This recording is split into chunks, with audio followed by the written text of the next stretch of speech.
But for me, this is the most exciting time in Meridium's history, and it's mostly around, from my perspective, it's around mobile.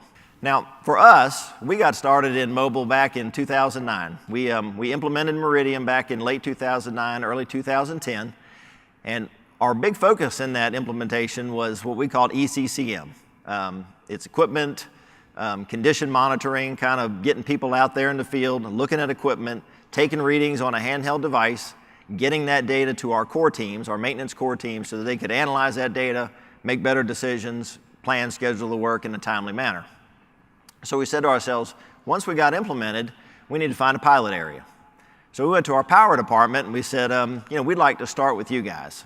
And the way the story ends is in 2012, 2013, that area not only improved, but they broke power generation records, they broke availability records, they came in at or below their maintenance budget, their safety record improved. So all your key fundamental metrics improved. Why would we want to work with them to make a different solution? Well, Dreama and others came to us and said, this is the device we're using today. This is our Intermec device.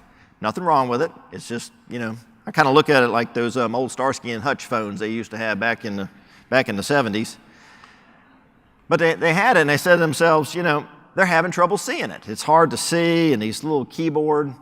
These guys were out there and they're trying to do this. We got a lot of dark areas.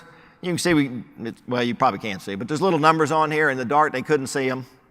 So we said a tablet makes perfect sense, right? A tablet is big, it's bright, it's got a big keyboard. So that was one of the big drivers. Another big thing that we had, another common complaint from our inspectors was having to go back to their desk. These are not live devices, right? So they would have to go back to their desk, they'd have to dock it, download their routes, download the data. And a lot of times they'd come and say, well, we were out in the field, we want to inspect this, the route's not on there. So they'd have to go all the way back to their work area to do it. And frankly, a lot of times it just didn't get done.